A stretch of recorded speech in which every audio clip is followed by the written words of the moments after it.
Róisín. She was brought to us after a member of the public rang us for looking for help. She was out walking her dog by a canal not too far away from us and found this little bundle cold and very quiet, and visibly something was wrong with her. So she's been here 2 weeks now and she's already looking great and lively, but she does need to be hand reared for another couple of months, and then she'll be released back into the wild. We have to try and pick a very safe area for her to be released. Of course, there is a lot of snaring, or government snaring, and also illegal snaring. So there is a dilemma that unfortunately Róisín might come to some harm in the future, but we can't keep a badger, a wild animal, in captivity forever. Benji, we got a call in mid-June. A man in Tipperary had picked him up as a young cub and had hand-reared him, and Benji was getting difficult, and obviously it's illegal to keep badgers as pets or anything like that, so he handed Benji over quite willingly, and then we introduced Benji and Róisín together, and they became the best of friends, and they learned off each other and how to be badgers, and they stayed here for rehabilitation then till October time.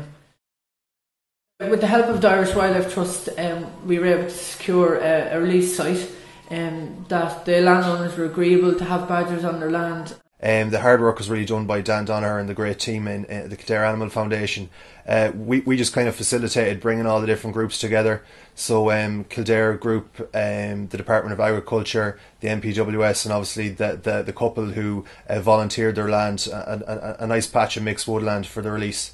Yeah, on the day of release we went to the secret location, and the badgers were sedated so they could be examined. They were given a full health check, weighed, a blood sample was taken, and that blood sample was sent away to UCD where it was tested for bovine TB, and that test came back negative. In the meanwhile time, the badgers were vaccinated against TB, so then the badgers awoke in their new enclosure, and that's when they began their whole new life. They were initially, fenced in to give them a soft release, kind of ease them into the area, and those fences have come down now, but they've settled in there, they've established their own set. And that meant they were free to come and go as they pleased. So thankfully they did stay in the enclosure, or in their set.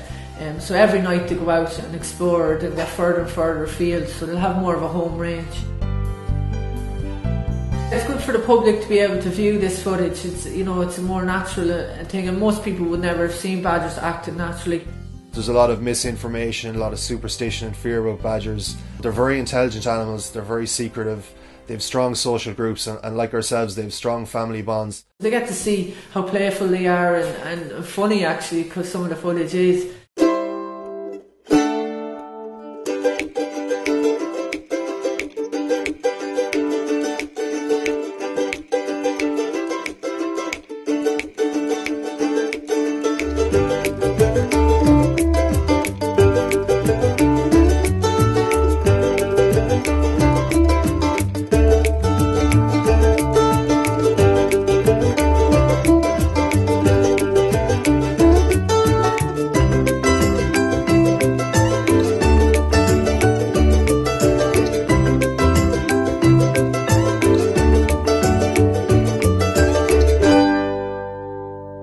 Yeah, with some of the footage we've seen them kind of mating or playmating anyway, so the signs are encouraging that their instincts are there, and hopefully maybe next year or the year after that they might produce a litter of cubs, and that will be the start of their empire.